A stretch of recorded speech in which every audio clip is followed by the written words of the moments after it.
Hello, I am so happy to be visiting with my friend Laurie, and we are going to chat a little bit about relationships. She had a few questions about my article, How to Build Healthy, Positive Relationships. So let's jump in. Laurie, what is one of your questions? I really gleaned so much from this article. And, even just from the very beginning, it hit me. You start out talking about how you feel like you have everything anybody could want at that moment in your life. You're 22, you have your career, you have your friends, you have a car, you have an apartment, but yet you were broken, you feel like, or you were empty. Can you expand on that a little bit? Because I think we all feel that way from time to time. Yes, I still remember that moment, which was a long time ago now. And I remember I was outside a Pizza Hut. Why I remember that detail, I don't know. And I remember standing in the parking lot, and it's almost as if sometimes I was blessed. I did have a good job. I had friends. I had an apartment. And I remember standing there and saying, "Is this all there is? Is this it?" Because if this is all there is, it's not all it's cracked up to be. Hmm. I still had this emptiness, and I could not identify what I was missing. And I think that's why I Well, remember it. yes, and you do say your words say that you were lonely. And you go on to say a little bit that I think is really key. I think you must have been beginning to think more deeply about your relationships in your life because you actually say that you feel that your relationships were shallow and self-serving. So how did this realization and then this searching for a more meaningful relationship change how you saw yourself and how you saw other people? Yeah, I mean, that's a great question too. I think because I grew up knowing God and studying the word, and I walked away for a little bit, but God never left me. And I think he was nudging me. He was nudging me. And I think we learn as we walk in and out of relationships that healthy ones and unhealthy ones, what they look like. Mhm. How does that make you feel? Is there deep connection, or is it just spending time together? Um, I began to learn that meaningful relationships matter, and it's not just filling that void. And my daughter's kind of going through that now. She's the age a little older than I was, and we talk about this again. And she said, there's got to be, same thing I was wondering. There's got to, Yes. doesn't happen always in your 20s. It can happen at any age. And that deep longing where you can be with a lot of people and still feel lonely. Yes, you can be in a lot of different relationships and even some extremely close to you, like, your children or your spouse or a super good friend, but still feel kind of lonely in that relationship. So there is this kind of awareness, I think, that comes about us about kind of searching and seeking. What do we need to do in our relationships? And I think a lot of that, of course, it starts with our spiritual Yes. self. That's kind of a little prompting from God. What do I need to be doing? How do I need to, and look more into scripture, or find a mentor, things like that, or find places like Butterfly Living, things that can help us learn more about ourselves and how to be in healthier relationships. I think And that's so, my yeah, I think that's right. yes, But as I started seeking God, that deep connection really started revealing the shallowness, that I was seeking. I sought shallow relationships just to fill space, just to have mhm. fun. And as you grow in your relationship with Christ, your spirit wants more. You want to be able to have these deep conversations and to process life with people. And so the more you Yes. do that, the more shallow everything looks in comparison. Well, it's interesting that we are chatting about relationships because my small group, one of the best relationships that I have, that really helped me and mentor me and keep me going, we're studying James right now. And part of that, it's actually a Max Lucado. It's called Lessons from James. And he makes a statement that I want to get your input on. He says, in our extended relationships, you can usually tell who has made progress in godliness. And can you elaborate a little bit more on that and the importance of, once again, pursuing and nurturing your own godly personal growth? Yeah, I love that statement. I love so much of his work. I thought about that statement, and I think it's, we're selfish. So as we grow closer to God, he's really got to work on that selfishness, because it's hard to be in a healthy relationship, whether a friendship, your children, your spouse, your parents, if you're selfish, if you're just thinking about your needs. And that's how we are without God. I mean, we can fake it for a little bit, but deep, unselfish love, that unconditional love that he offers, that is so difficult for us to do if we're not walking with him. And I think as we do grow closer to God, we do become less selfish.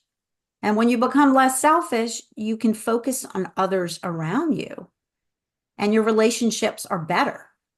And you have to, I think it has to be mutual. And I think that's where we hit some snags. We're in relationship with people and all of a sudden you're growing and you're trying to be less selfish. But if the other person is not doing the same thing, it's like you hit a roadblock. Yes, How far can absolutely. it go? How far can that relationship go? Well, and often we tend to think of the people that we're in relationship with that they are in lockstep with us where we're at in our life, just because, like, that's our spouse or that's our child, or of course, that's our friend. We've been friends forever. You Yes. tend to think they're in lockstep, with you, but you do have to recognize like where they may be at a certain point versus where you may be and how you need to nudge that relationship back to a healthier, perspective because in the relationships they're just, can you imagine a world without your friends or your deep friendship or without your family or your spouse? So relationships are just so vital for our mental and emotional and spiritual wellness. So they really matter. The healthiness of those relationships matter. So what are some characteristics of a healthy relationship, and how do we move from some of those unhealthy relationships or hurtful relationships with other believers and get back to that point where our relationship is good and godly? Yes, I mean that's such a deep question and at the core of so many of our struggles. One thing I was going to say about what you said about knowing when relationships it's time to move on. I'm a visual, so I use this image. So you're on a train with people and the train stops. Sometimes people get on a different train. Their path is going a different way. It doesn't mean it's less or greater than your path. We're just on different trains. And I Mm-hmm. think it's really important for relationships because sometimes you got to let people go. They have to go on their journey and we have to go. If I'm going to Florida and you're Illinois, we're going in different directions. Yes. We might come back together. And there's a great Yeah. story in the New Testament. There was a falling out with Paul and Barnabas and John Mark, and they had to separate, but they came back together. And when they separated, they each spread the gospel where they were going. So it doesn't necessarily have to be fatal if we Mm-hmm. separate from a relationship, but sometimes we always think it is if someone's taking a different path that doesn't include us, that is just devastating, which I get, it hurts, but it doesn't mean it's the end. Some of the Yes. characteristics I wanted to share, I think the number one characteristic is forgiveness.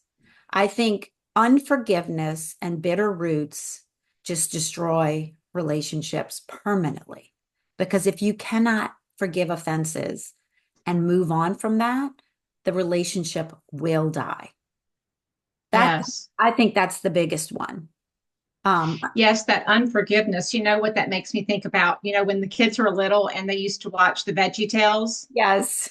The minute you said that, I'm a visual person too. And it made me think of the rumor weed.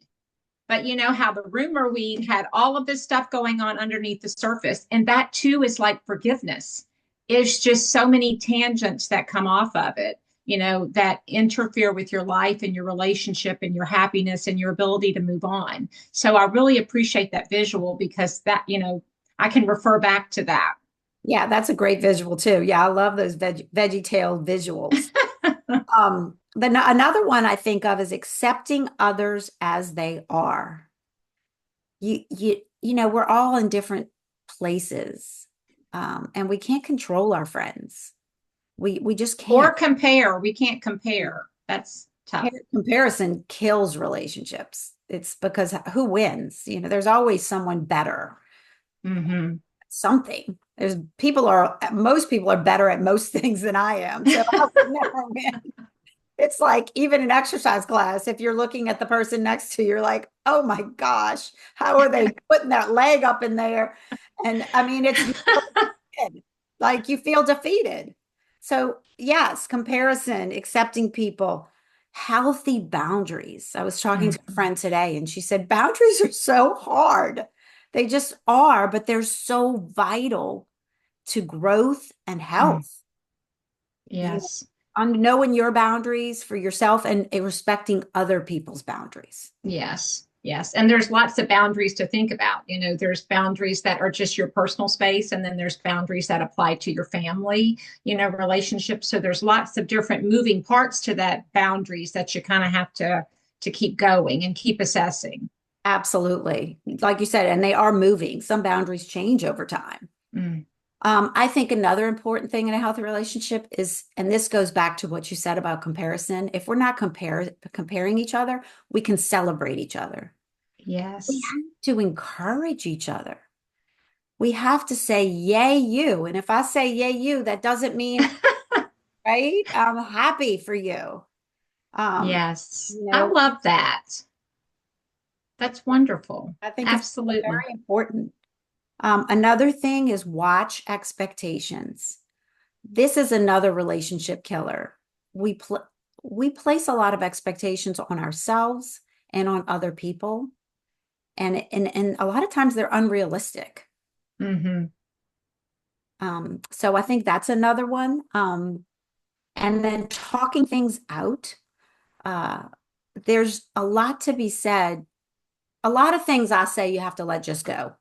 Do I have to say that? No, she didn't mean that. Let it go. And I'm very good about forgetting things and letting them go. But if something really bothers you and you're struggling to let it go, talk about it. And there's great freedom in just saying that when you said that, it just hurt my feelings. Well, It's I've really been working on this concept in the last 6 months of my life. I am the type, you say you're really good at letting go. I'm really good at not letting go and holding on. And I have this other person, this self-talker inside my head, and it just keeps bringing up the things that are annoying to me or really frustrating or really hurtful. And so I that builds up until I just, have to let it all out and let the steam escape. So I'm trying to not get to that point, and I am trying to communicate better and not expect somebody to just know what I need because they know me. That's not fair. That's right. Or they can read your mind. They should know what I'm expecting. They know me by now. But Or they should think like me. that's right. That's Yes, very good. I mean, that's just a few. I mean, we could talk about this forever, but I think we should have another conversation because there's still so many things to cover about living in healthy and positive relationships. And you mentioned this earlier. God created us to live in community. And I believe too many people get hurt, they can't forgive, and they believe they think they don't need anyone. I'm done. I've been too hurt. And I don't Right. think that's where we should stay. I think we should learn to live in relationships and continue to study real positive, healthy relationships. And the Bible is full of help and there are tons of resources. So I'm glad we were able to just touch the surface. And we'll have Yes, to do another chat, we will. cover some more about this topic. If you Yes, I would love to. if you want to read the conversation, the article that this conversation is based on, head over to butterflyliving.org, and it's building positive and healthy relationships. Laurie has joined me on Life Changing Stories, which is a book where we share stories that one pivotal moment changed our life. And you can find that book on Amazon. Thank you so much. Thank you, Lori. And I look forward to Happy to do it. chatting again. All right. Bye now. Bye bye.